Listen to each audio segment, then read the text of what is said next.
Hey guys, welcome to the Shrewsbury. Not professional at this at all. I'm using my new mixer, my new toy, and I just mixed that in on the mixer. Sorry, I'm just giggling to myself. I'm Alex Whiteley. Welcome to the Shrewsbury Biscuit. And today I'm joined with a guy whose work you may be familiar with if you live in Shrewsbury. And you have eyes. It's Aaron Child who made the beautiful. You made so many amazing stuff, by the way. Oh, thanks, man. But the Christmas video that you made for Original Shrewsbury was just so emotionally brilliant. So first of all, straight off, like I love that. So well done. That's nice. You're making me blush. I know some people aren't very good with compliments. I know I'm not brilliant with it. When people are like, "Oh, I love your show, man. I love that stuff." I'm kind of like, "Thanks." I know. Yeah. What do you say? Yeah. Gotta stay humble. How are you, man? You good? I'm good. Yeah. Yeah. Great. Good times. January. It's a nice kind of month for me. I think the older you get, the sort of longer January becomes. It is long. Yeah. I mean, for the last couple of years, I try and put January into just chill a bit, because December's usually crazy. Because I love Christmas, for Christmas films. So I'll make a bunch. Yeah. And then I'm worn out. And then I just chill, reflect, drink a lot of coffee, stay in the warm. It's meant to be one of those sort of times of years where you're supposed to sort of really go for it. You know, this is the year, what we're going to have. Oh, yeah. But like the beginning of January this year, I was kind of like... the first week, I was just kind of like, I got no energy, get up and go. And then the second week, me and Amy, who's my amazing new co-host, who's not here today, we had a meeting and we just planned everything from now right up until August, right. just events alone. Never mind the superstar guests we need to get on. So I had that sort of little burst. Oh, yeah. You guys are, man. Shrewsbury is one of those places that has something to offer. Or Shropshire, wherever it is. It's got something to offer in every single little crevice of every single... Oh, totally, man. Yeah, there's something about Shrewsbury. Like, there's so many... It's just a good creative, hub in there. There's everywhere you look. It's becoming more and more creative. Yeah. I mean, since I started doing the biscuit right up until now, there seems to be especially more young people coming out that are making creative stuff. Well, just being able to, actually get it out there. And, I think... you're seeing it around the town. There's all these artists that have been around for a while, but you just like those what are they? Those telephone boxes with the BT boxes. BT boxes, they're fantastic. Yeah. And I think that's a good thing. Like, those people in the town have just been like, wow, there are some cool artists, and there's all these different kinds of styles, but it's everywhere. The amount of talented tattoo artists too, that kind of thing. It's just tattoo artists. Man, it's cool. Tattoo art is something for me. I mean, we spoke to Jess from Vanitas. Parade. She's lovely. She's really. In fact, we need to catch up with her. I feel like tattoo artists. They do this thing that seems so scary to me. You mess up and that person's got on the body almost for the rest of their life. They got to, cover it up, whatever. But you've got their sort of such a huge responsibility. Yeah, it's pretty scary, right? Yeah. Not for me. So, Aaron, where do you hail from? Are you from Shropshire originally? Yeah. Grew up in Telford for a little bit, then moved to the little woodland area of Ponsbury. Oh, nice. I was there for most of my life. Yeah. I lived in Telford for many years. We lived in Dawley, but it was opposite that park with the graffiti art on the garage, and it was quite nice. It was quite quiet actually. But Kaz got family in Shrewsbury, so we moved here, and I just fell in love with the place. I came here and it's like I always explain the first time when we came here. We came here just before the huge snowstorms, the Beast from the East, whatever it's called. Yeah, oh God, yeah. And I remember walking through Greyfriars, and there's that metal bridge in Greyfriars, beautiful. And I felt, the love. Yeah. I just felt it's so photographically beautiful. Oh yeah, everywhere you look. Yeah. It's gorgeous. Yeah. What is your you make a lot of beautiful videos, right? Is that your only skill set? Have you got so many different creative things that you can play around with? Because I mean, that's what I've been doing for 10 years mainly as my main kind of job. Yeah, my only job. And how do you get into that? How, in your mind, do you suddenly I want to make movies? Yeah. Well, I didn't know I wanted to do it until uni. I thought I wanted to do musical theatre. Oh, okay. Yeah, so that's what I was thinking. I did this uni course in Cardiff that was performance and media, so it's the most broad thing. You just do whatever you want, basically. And I remember making a film just for fun and being like, yeah, I get this. I get how to like tell a story with this, everything kind of clicks and connects, and it's ace. Yeah. Yeah, it's not the easiest thing to do, especially with short videos. Shorts. I mean, we're working with Gareth from Rock and Horse Studios at the moment. Rock and Horse Media, should I get it right? They're making a TV pilot called Karen, and I've been going to the auditions and getting to know these people. Young director Luke Allen, the Horses and Biscuit stuff we've been doing has been pretty cool because it's been telling this story from a very interesting narrative, because we started right from the very beginning.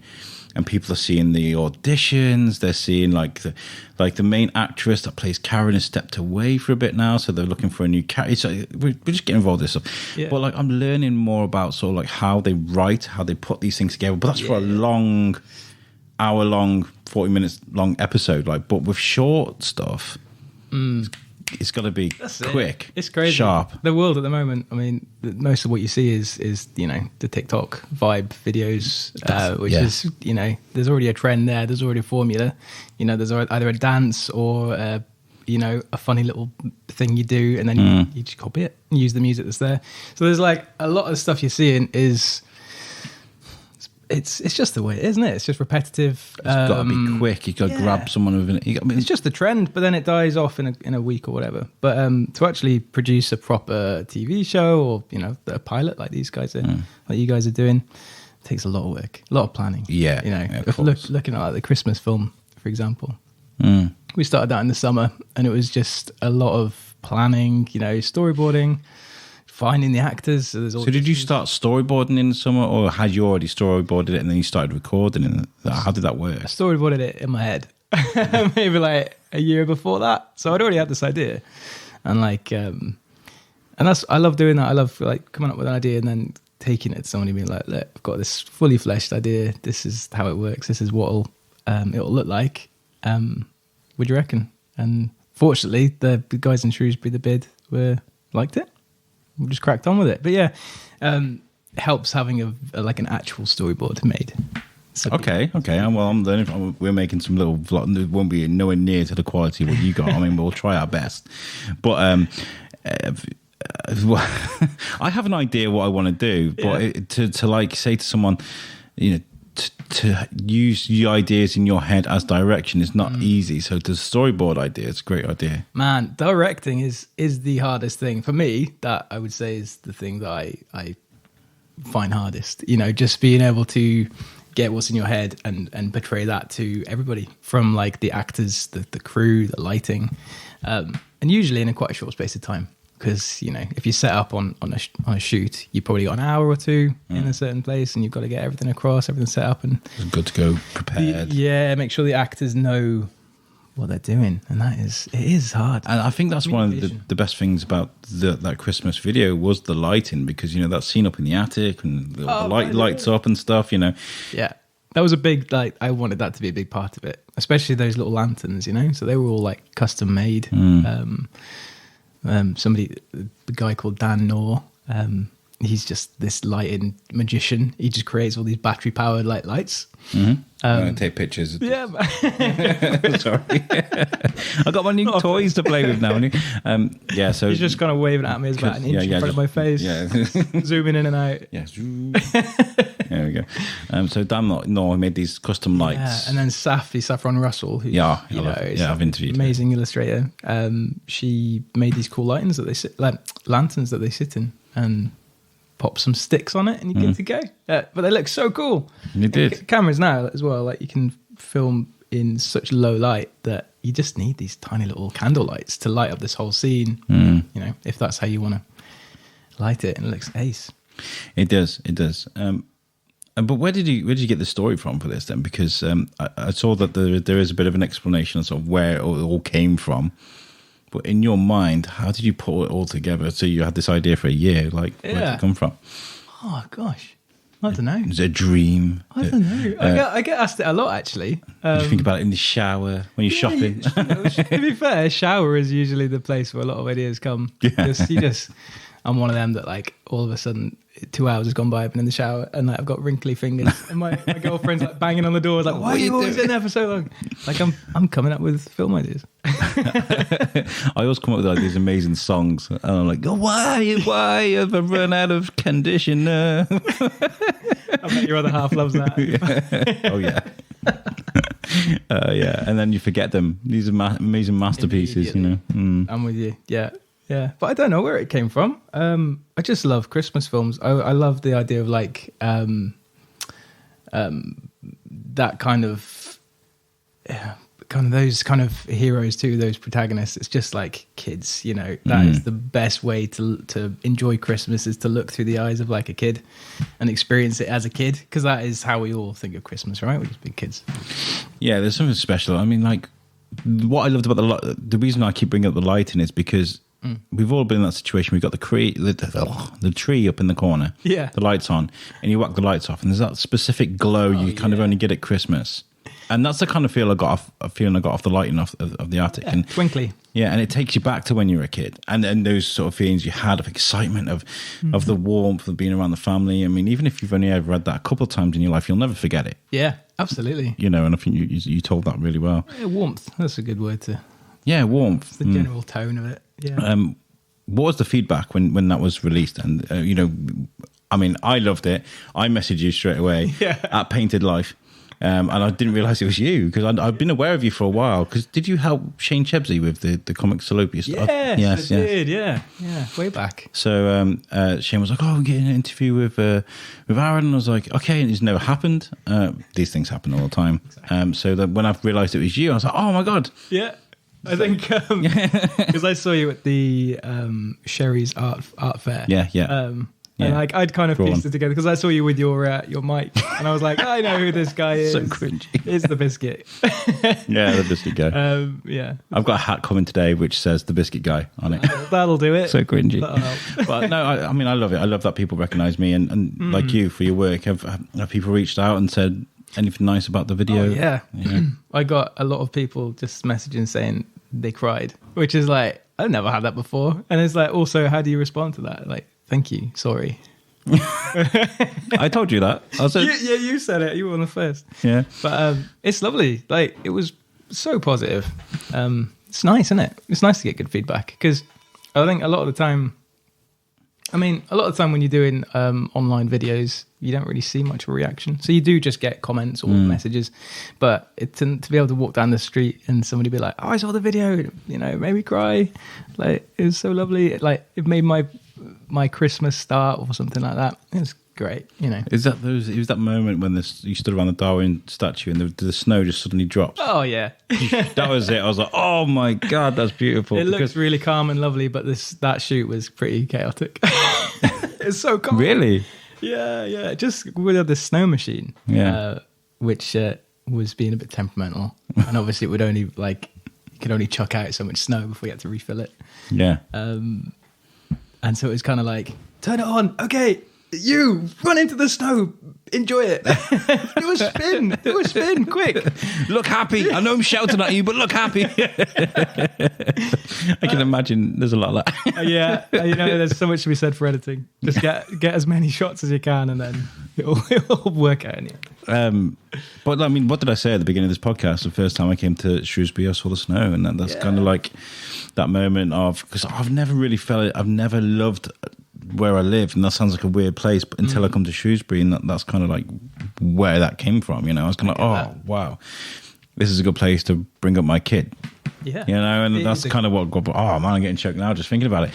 But so, what's the first sort of when you start making videos for the mainstream, for the localities and festivals, things like that? Where do you start with this? Where's the first time you make a video where you can go, this is what I do? The best advice I can give for anybody like starting out. Are you talking about people who've already got the skills? No, you. I mean, like, what's the first thing you made that you're like, oh, I'm good at this, and then you can use that as a portfolio to say to people, I'm worth investing in. The first proper one in Shrewsbury.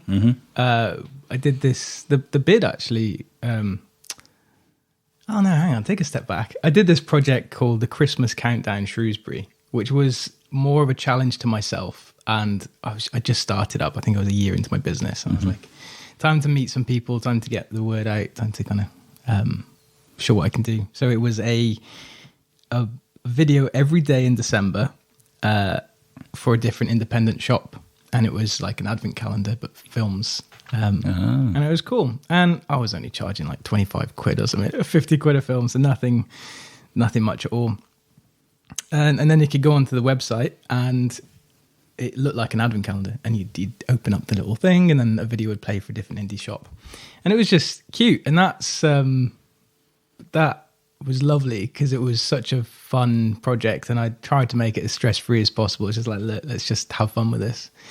And I think the independent kind of business crowd in Shrewsbury is so strong. Yeah. You know, there's such a great community that kind of set me up a little bit. And then the BID got in touch and asked me to do a summer video. So I did the first Shrewsbury BID video because it was their first year in being a BID in town, and then that went really well. And then from there, I was kind of set up. So then you have this thing where you can be like, yeah, that was the one. It was like a 50-second video, but it was just like the punchiest thing. I crammed so much into it. It was like good fun. I hear so much of, who was I talking to yesterday? I was talking to somebody about something they'd done for the TV. Yeah. It was some BBC thing where they recorded for like an hour and they did all this, that, and the other, and then they showed like 15 seconds of it or something, And I'm like, are you serious? Seems like a serious waste of time, Is there any of that with you where you spend like 2 hours recording something and you got to chop it into like 20-second segments? Totally. That is, and that kind of, you try and avoid it. Yeah. Because it's also, if it is a job, it's not worthwhile for the client if you're spending, if you're charging a day's filming and then they get a 15-second video. It's usually like, well, you don't. I mean, I guess it is part of the job, but I mean, can be finding that right moment. I don't know. Cutting it down can be like a challenge, but the thing that I always struggle with is if I do like a community project, which has got lots of people in it and lots of actors or extras, and then we have to cut them for whatever reason out of the final film. I've had tears. I've had people like say, "My son was so excited to be in the film, but why? What have you done? Why aren't they in it?" And it's heartbreaking, but it's part of the job. Sometimes editing room floor is brutal. Sometimes you'll be asked to do something, you'll do it, and it won't be. I mean, I used to do voices for on the left side, which is a very popular sports podcast. It's not about anymore, but Ant McGinley, who created it, very much is. He's one of the podcast OGs, but I used to do these impressions for him, like Jurgen Klopp. I used to do all these, but sometimes he'd be like, "Can you do this?" So I'd have a go because it was like, have a go if you think you can do it. And I'd be like, and I'd do my best. I'd be practicing all day. I'd be messing about with these accents around the house, driving them wife nuts. I'll sit down to do it, record it, send it to him, and be like, yes, I can't wait to listen to this. And he just wouldn't put it in. Yeah. But it just happens. Brutal. It is, yeah. It just happens. It's part of it. I accept that. And you can do, I mean, the amount of times that I've tried stuff and, I love stop motion, anything like that. So really? The Aardman stuff. Yeah, man. But like just, I'll just try something. And then after about 4 hours, I'm like, it didn't work. It's rubbish. Have you tried to do something that you thought was maybe a bit too ambitious or you didn't think was going to look great and it turned out to be actually, wow, this looks amazing? Interesting. Good question. I don't know, really.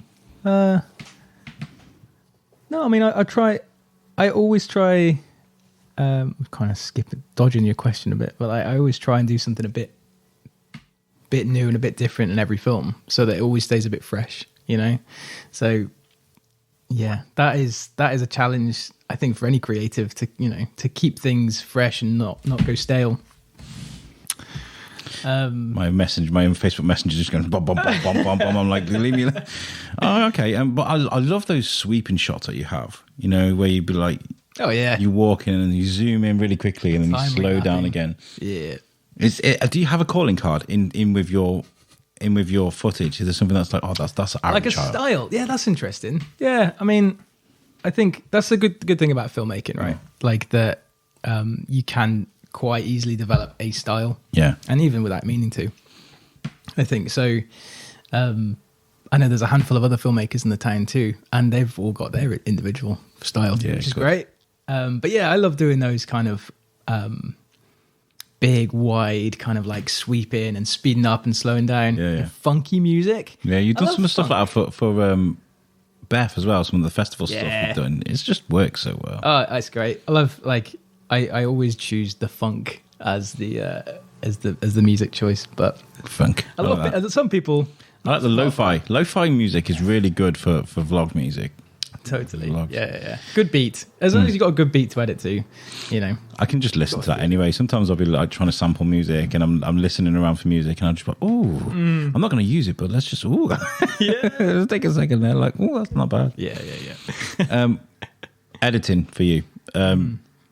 Is it something that you enjoy, or is it just one of those ball-busting things you've got to do and you just get on with it? Because some people I know really love editing. It's like there's some satisfaction of breaking things down and making something work. Totally. What is it like for you? So they're so different, those two sides of the business. Like, sort of filmmaking is like actually going out and filming, being sociable, like being really active. You know, you're throwing yourself around a lot of the time trying to get the shots you want.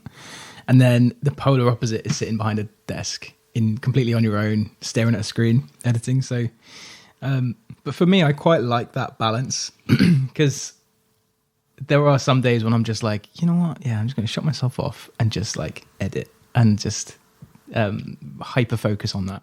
But then there's other days when I'm like, damn, I need to get out, like see people, and actually like feel a bit more alive. So I like that balance. Hard keeping it like even. I find it really. I mean, if you're being paid for it, I guess there's the motivation there. But I find it hard to motivate myself. Yes. Sometimes I've got a podcast to release tomorrow, which I will edit tomorrow. Yeah. Okay. I'll edit and release it in the afternoon because my schedule's nuts anyway at the moment. But like, it's trying to fit things in. But it's trying to find out. You've got to sometimes ignore, like, you got to switch off for a bit, haven't you? Yeah. Recharge your batteries, and I haven't had the opportunity to do that this week, not at all. And Eternal's just been released on the on Disney Plus. Yes, it has. So tomorrow night I'll be enjoying that. Yeah. So what is it you do to sort of recharge your batteries and make it so that it's easier to go back into editing mode and motivate yourself? This year actually I've got a hack now. Oh, I love a hack. I love a good hack. Yeah. Well, like with editing, right? There's a lot of exporting and waiting. Like, you know, you'd be waiting for 20 minutes for something to just bounce out. And that's like 20 minutes. Okay, what do I do with that? And so I love music, and I've always been into music, and I play music. And so really? What do you play? A bit of this, bit of that. Guitar, saxophone. Like to sing. Ooh. Like to play a bit of drums. But I've just as another form of a kind of creative outlet that isn't work, I've invested in some kind of, you know, a little bit of recording kit. I only like the bare minimum just to kind of get some songs down. But yeah, it's just a nice break away from editing that kind of really linear focus of just like drag that, put that on that, to making some music, which is a totally like, it just opens everything up and you can just explore. Like, do you like to just slap at the bass, or do or do you like to play over like songs that you learn new songs that, you know? I am rubbish at learning songs. So you like to make your own things. That's what I mean by slap it. Just like some people just like boom, but you know, just ad lib some music. Yeah, that's it. Like, I'm rubbish at remembering lyrics. But I love improvising. I love just like messing around.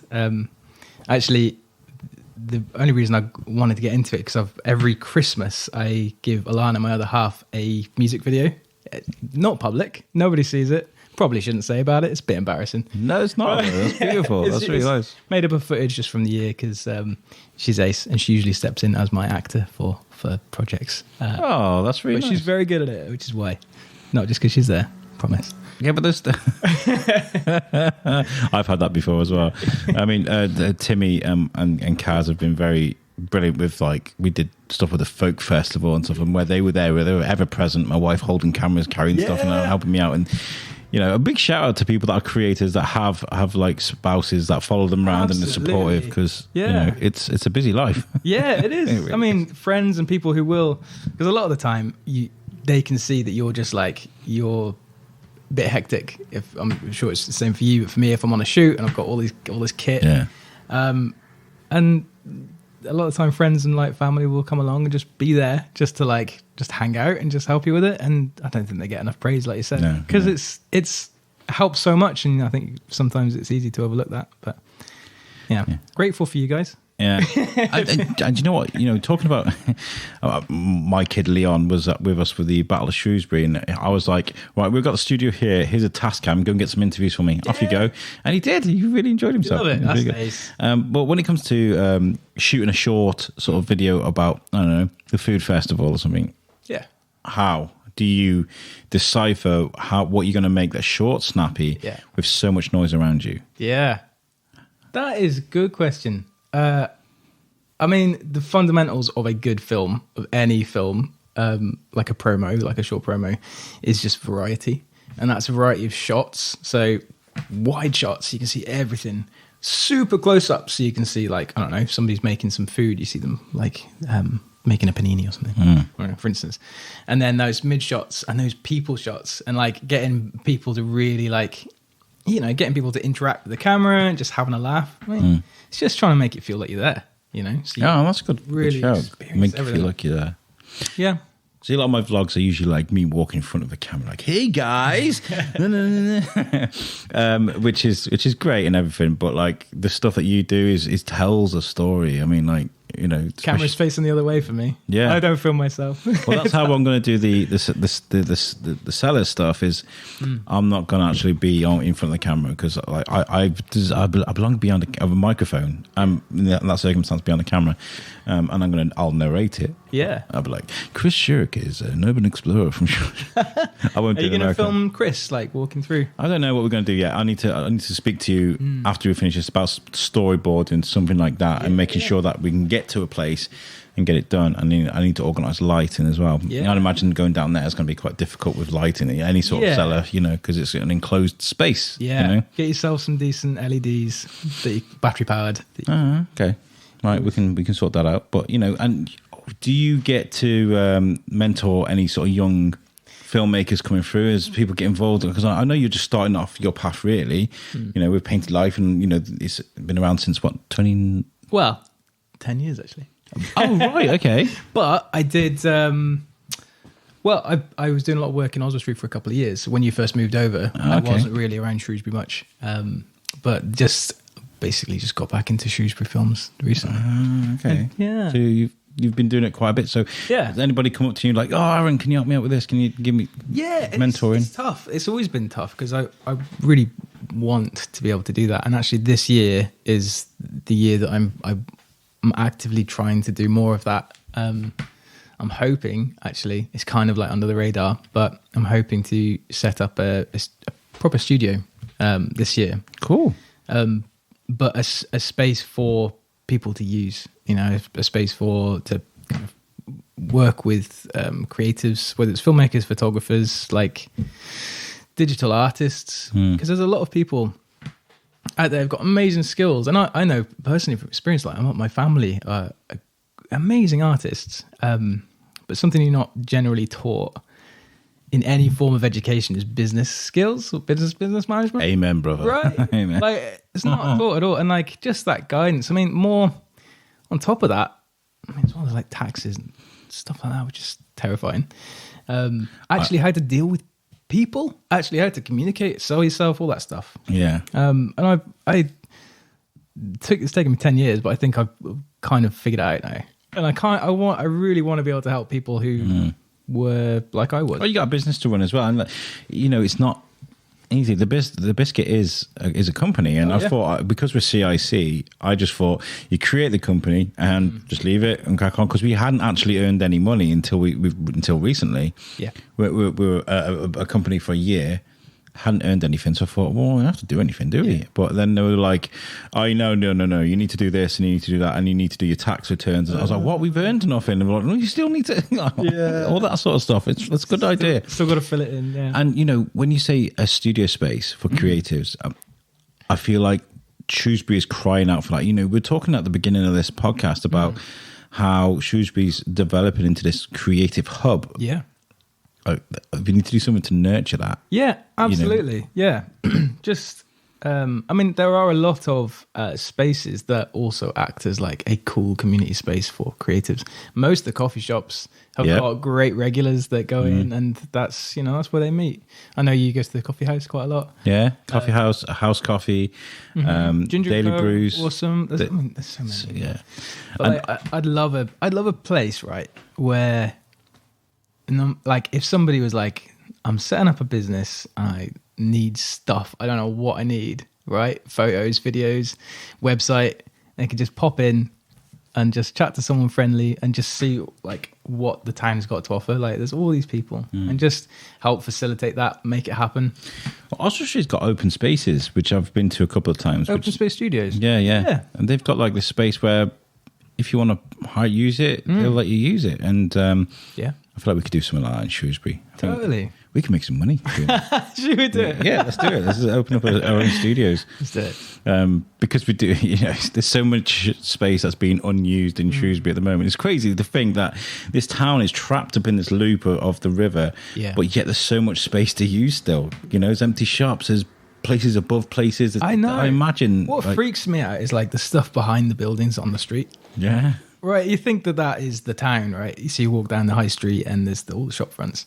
But there's like 10 times that amount of space behind those shop fronts. Yeah. Oh, what's in them? Like, who owns them? How do we get in them? I guess that's kind of what you and Chris are like looking at, right? Yeah, well, it's more about sort of giving people the opportunity to look in places where they can't go. Yeah. I mean, like, for example, they've got this amazing like basement space apparently underneath the museum. Yes, I've heard that. Yeah, and so if we create a poster with a QR code where you go scan it, bam, and then you get a video of this place you cannot go to.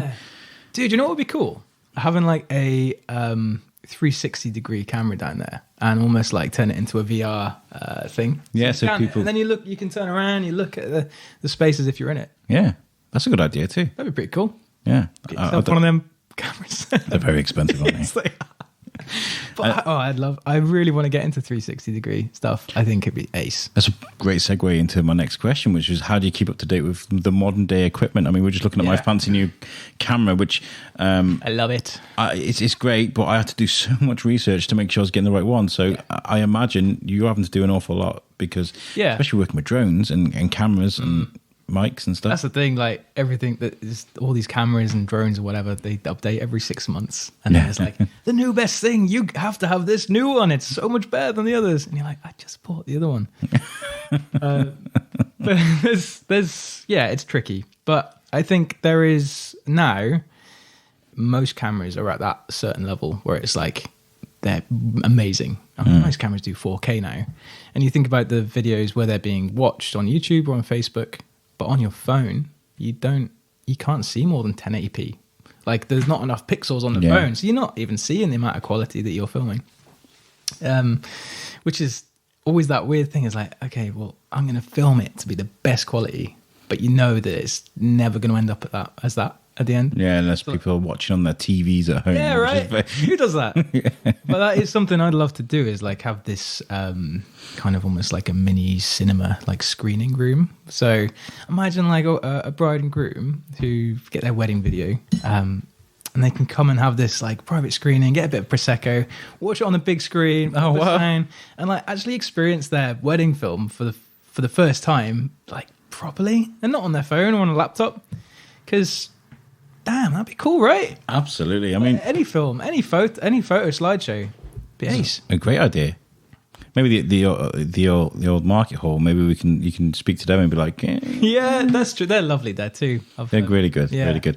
We recorded an interview there. I love the sound of coffee shops. Even when I do get a studio eventually, one day, there's so many people like, I need to get a studio. And when I do, I'm still going to probably use coffee shops to record in, because I love that clinking and even the coffee grinder.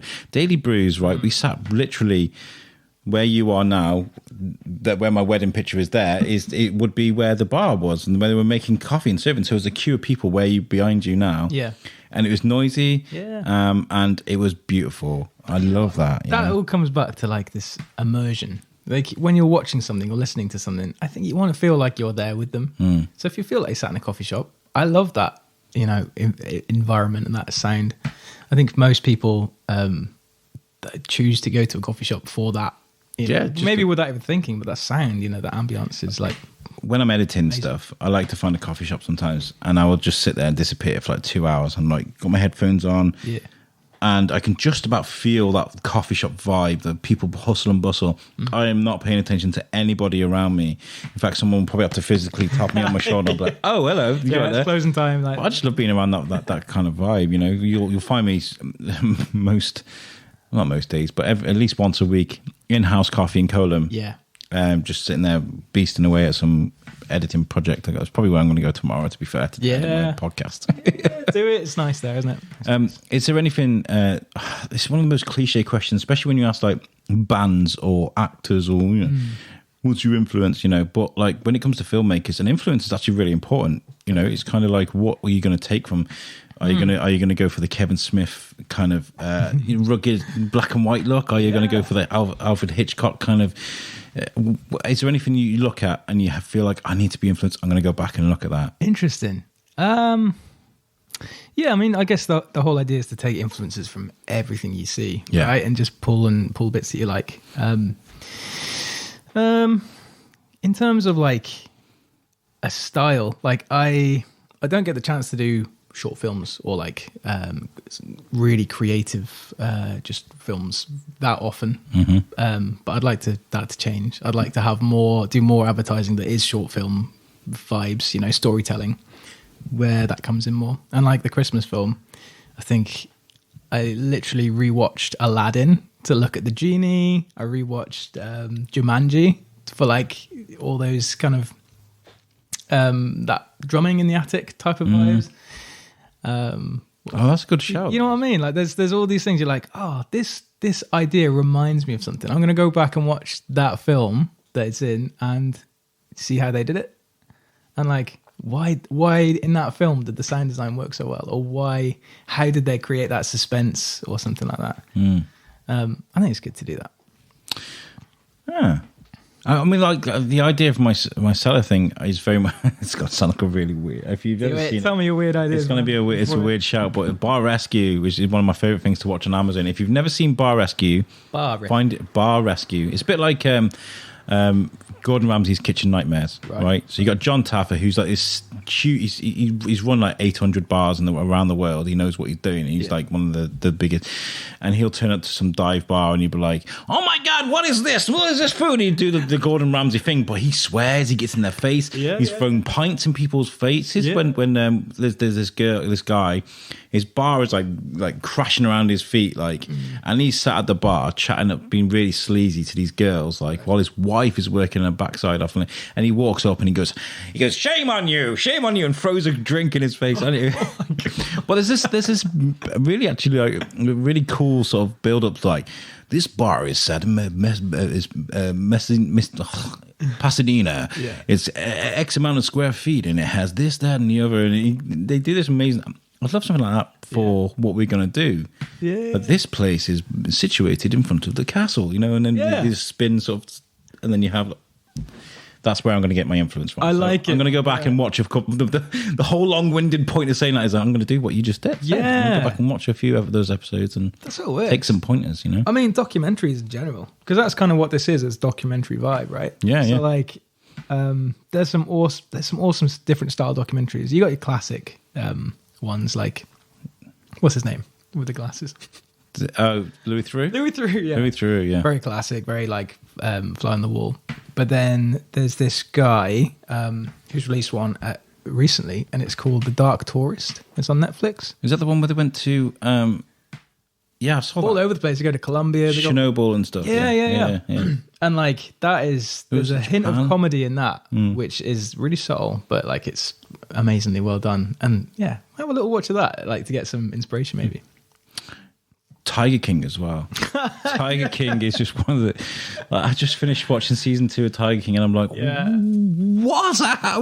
I don't understand how this is the thing this is the whole. It just keeps going. It's mad, isn't it? It's just nuts. Yeah. I interviewed Carol Baskin a few weeks ago, and I did. Did you actually? Yeah, she came on my Stop podcast. it. I did. And we made a point. Superstars, you're right, man. It's awesome. Not for the biscuit, of course, but for you, suck. We spoke to her, and it caused so much divide, man. Our friends were not happy. A lot of them went, "Why would you speak to her?" And that's why it's popular. That's why all of that show is like so good, because it creates comments and creates conversation, and it's not like it's dynamite you throw into a fire. That's what it is. Freaking polarizing, man. That's it. And that is where a lot of viral stuff comes from. We made the point of not to bring up Dawn, not to bring up even the Netflix stuff in general. We talked about conservation, and and she openly said like, nice. Her goal is to put herself out of business. If she stops people from sort of breeding tigers and lions and stuff like that, and they don't have to come to her place. Yeah, that's what she wants to do. It was interesting anyway. But where's the body though? Sorry. And people like, did you ask her that question? I was like, no, we wanted to come back on the show maybe at some point. Yeah. You don't want to rub her up the wrong way. We're not friends on LinkedIn and stuff. It's quite cool. Amazing. It's really weird, really weird, Paul. I'll come over when you go visit her on a ranch. But film you. I don't think I'll. Oh no. Okay. But no. Yeah, influence is very important. Is there shock places where you found inspiration? Places where you didn't expect to sort of like, oh my god, light bulb moments. Those things. Good question again. These are very like. I know, right? Yeah. I like to do my interviews as like a discussion, and at the moment I'm kind of like, it's like Parkinson. Yeah. I don't know. I guess I used to like trawl through like just like viral videos and stuff, and just especially like just cool adverts that went viral. Like TikTok is a good thing. It's a good place because, like you're saying, like we're in the TikTok era. Yeah, and I used to love Vines. I love the old 7-second videos, right? And stuff, right? Yeah, and I love how creative some people can be. One of the greatest examples is weird, Paul. One of the greatest examples of short storytelling, which I don't know if Rick and Morty, right? Morty's Mind Blowers, right? Is there's an episode where they squeezed in all of these tiny little stories, some of which have told like 20 seconds at a time. Yeah. And they tell all of these stories through one episode.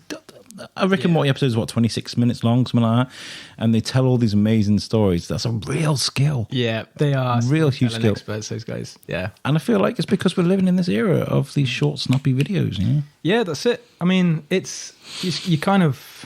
When I first started out making films, it was pretty new, like making videos and putting it out there, especially like adverts or little things online, because Facebook wasn't that old.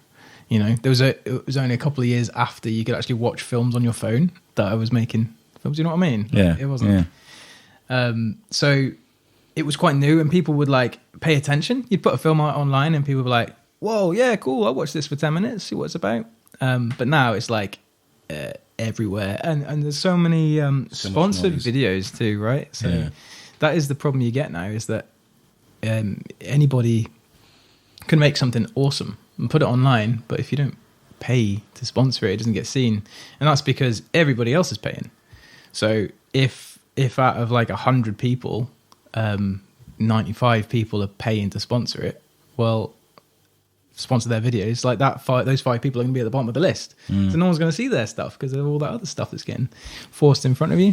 And it's just the game, though. It's part of the game.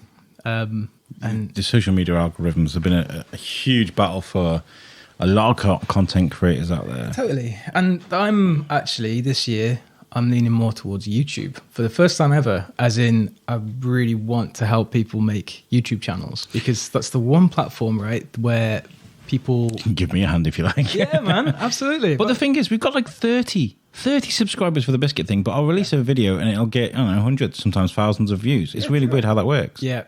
But that's the thing, it's searchable stuff, right? YouTube. So keywords. Yeah, it's making what's called evergreen content. So it's like making something that is always relevant, that somebody somewhere at some point will be wondering the question to. Whatever it is, it's like, oh yeah, I wonder what the answer is to that, and then it just comes up straight away. It's a search index, you know. Unlike TikTok or whatever, like you'll never find a video again if you post that up. You know, it's gone in a week. Yeah. Same with Instagram and Facebook. It's tricky, you know. But and that's really hard, isn't it, to keep something up there? And you know, I mean, it's really cool that you can just pin posts on Facebook. That's great. But like you said, the algorithms are very much against you unless you're paying for it. You know. Yeah, and it's just a game, because I know a lot of people that do. You know, they work with Facebook ads a lot, and it works amazingly. But it's kind of like, you spend a lot of money, and it works out really well. If you want to go down that route, it's just so that evergreen content, something that is just naturally, organically attractive, is just and you can make a community, right? Like that's what I like about YouTube, is there is you can just build a community, and it just gets bigger and bigger, and you can really connect with a specific audience, you know, your audience, and you're not trying to appeal to everybody. You know, I feel like there is that feeling with social media, Facebook and Instagram, TikTok or whatever, just to like, you need to make something that everybody likes and goes viral. Like that one video that like, yes, this is going to catch fire. But I think it's way better just to grow your circle, just to have some really people that really love what you're doing, that really understand what you're doing. You, for instance, I know you've got a great core following. Like people love it. It's just growing that. You can stretch all across the world. There's people that will feel the same way. It is. It's a difficult thing to do, but it's not if you've put some real time into it. You know, there's a lot of people out there that, you're right, there's so much noise out there at the moment, but there's a lot of people that want it now. You know, and that's when you get all the links, posts in your comments and stuff. I hate that. If you're ever going to start a podcast or a YouTube channel or anything, don't just randomly drop links into people's like comment threads and things like that. It's disgusting. I hate it. Like it's like you're not even having a conversation with someone. You're like, please watch my YouTube video, like and share. I hate all that stuff, because it's all got to be organic. I mean, if you made something that's terrible, which I have definitely made terrible things, and it doesn't work, then go out and make something better. That's what I say. That's not me being horrible. That's actually a solid model. Yeah, totally. Keep making it. Keep being consistent. And it's what you're doing. You're just smashing it out, you know? Well, I don't know. Every day you're making stuff and just putting it out there. It's so good. It's all about, I'm learning at the moment, it's definitely quality over quantity. Because like especially with the You Suck stuff, I was making so much. There was You Suck the Weekly Bazaar, and there was You Suck What's the Difference, and then there was You Suck Live, and there's this, that, the other, and I was kind of like, it wasn't really going anywhere. Yeah, it's like consistency, but it's got to be of a certain number. You know, it's all. Yeah, you don't want to let yourself down. It's also difficult when you live in a place like Shrewsbury with the Shrewsbury Biscuit, as far as this is concerned, because so over Christmas it was just nuts, man. Yeah. But I was getting like 2 or 3 press releases every day. Yeah, man. Little things that we can do. Yeah. I was releasing a podcast. There was like 3 or 4 podcasts being released a week, and it was just I oversaturated my channel. So if you're listening to this now and you're thinking, oh, I could really do some stuff to listen to while I paint the house, or when I do this, when I walk the dog, there is so much in the back catalogue of the Shrewsbury Biscuit right now that you can go back and listen to, because that's awesome. I kind of scuppered my own ship, you know, by releasing so much stuff, but I had to, because there was so much to cover, you know. I don't think that's a bad thing. I don't think more means, you know, is a bad thing at all. And like there is that opportunity to go back and listen to stuff, you know. It's great. It's not going anywhere. Exactly. What is there anything you're working on at the moment that you can tell us about, or stuff that's kind of? I mean. I'm really bad to work with, because they're like, right, Alex, we're working on this thing now. Don't say anything. Don't tell anybody. I'm like, well, I get that, and like, I always wonder how much to hold. You know, how close to hold your cards to your chest, for the phrase. Yeah. How much to give away, and I got some advice recently. Was like, talk about your ideas. You know, don't be too cagey, because you can always have more ideas. That's the thing. Like, just have conversations with people. But have you ever told someone an idea and they've made something so similar, or is it an idea that you've had that you wanted to do and you're like, oh, I wanted to do that? That is the tricky thing, isn't it? But I think also by talking about stuff, you're holding yourself accountable, and it's like, okay, the word's out there now. I've got to do this. Right? Yeah, exactly. And if somebody else beats you to it, it was like, damn, I was too slow. Like if it's tough, but hopefully you surround yourself with a community that doesn't do that. But this studio idea is what I've been kind of working on this month. I've got a few viewings this week. Really? I'm just trying to find that space. Who are you going to surround yourself with that? Is it just for you, or is it for other creators? No, not at all. Like, and this is kind of what you were saying as well. It's so important to make a community, right? Yeah. And there is already this incredible artistic, creative community. Mm-hmm. And there's a great digital artist community too, which you don't see a lot of because, well, you know, it's online, I suppose.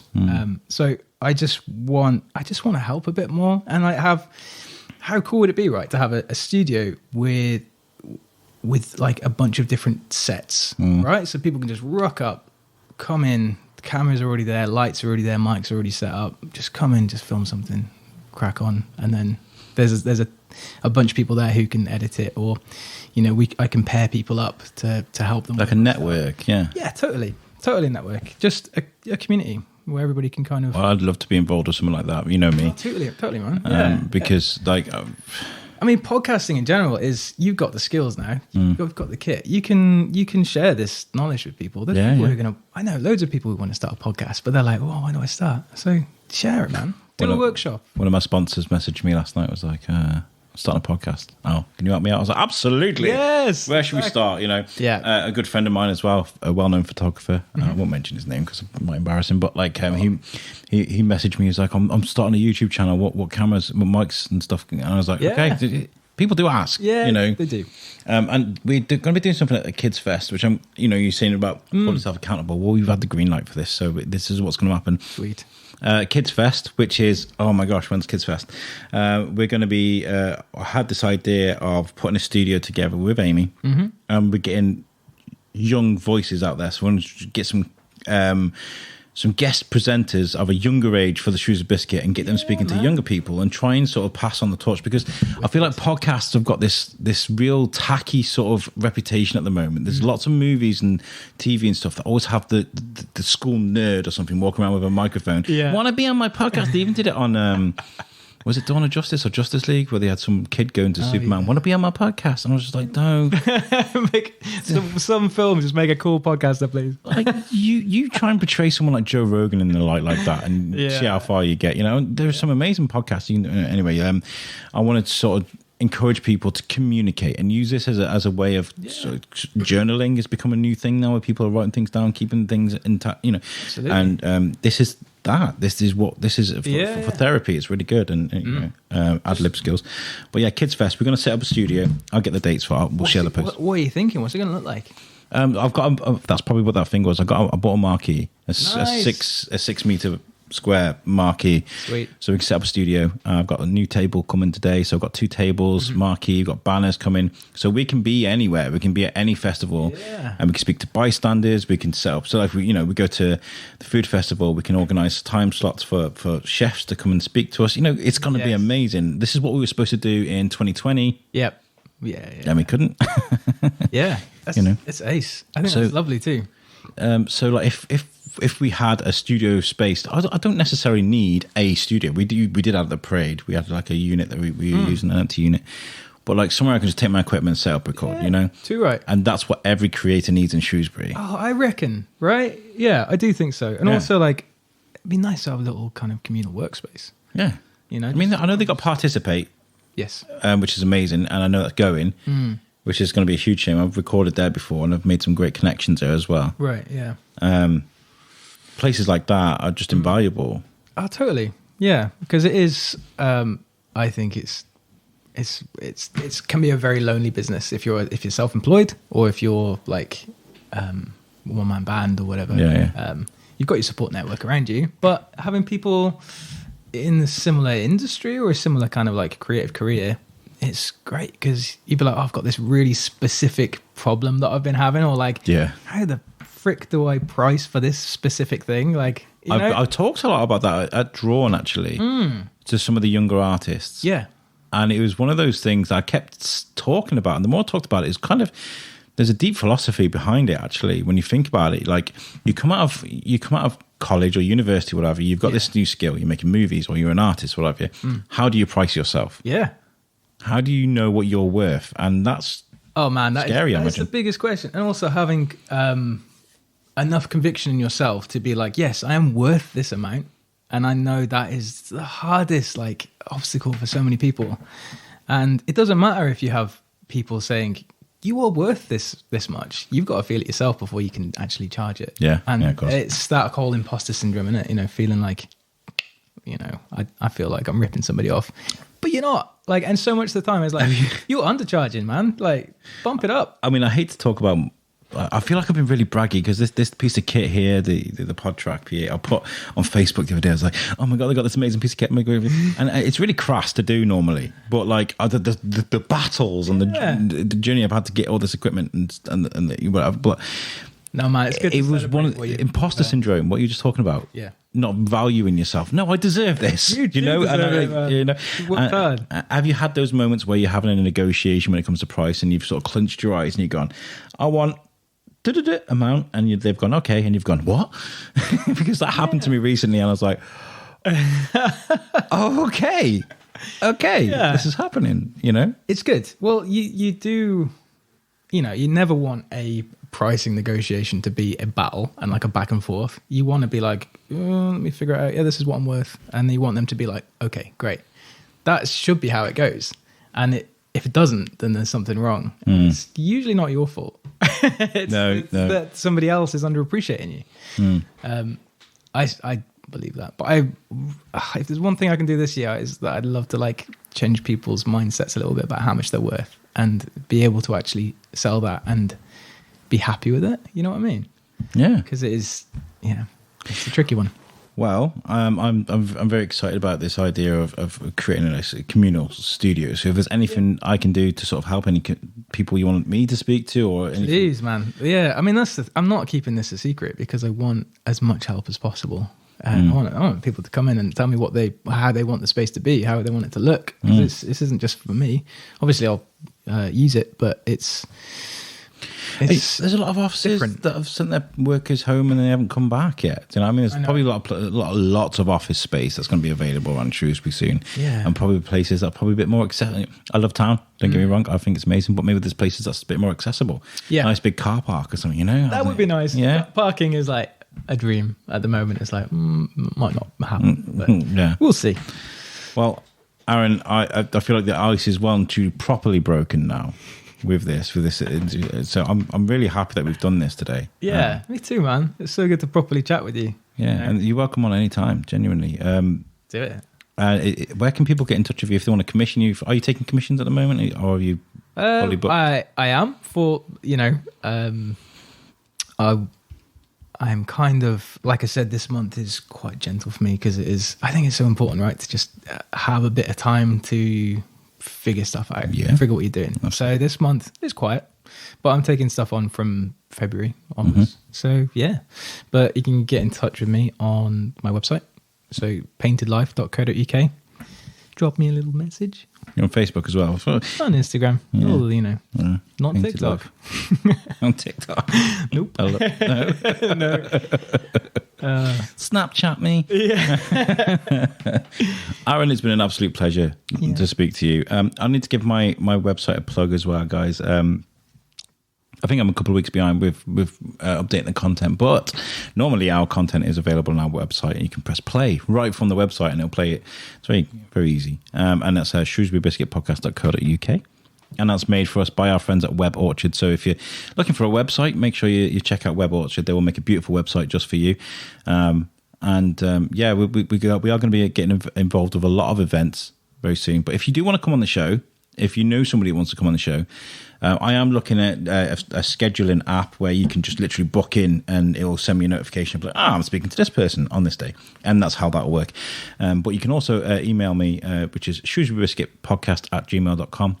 I want to hear from you if you want to come on the show, especially if you have a community project and you're going out there and helping your local community. You get straight to the front of the queue for that. So get in touch. Aaron, thank you very much for joining me. Thanks, man. It's been a pleasure. Yeah, it's been great. I'm going to mix in my my outro now and try not to giggle as I do it. I can't believe I did that at the beginning of the episode, but here we go. So catch you later, guys. Peace out.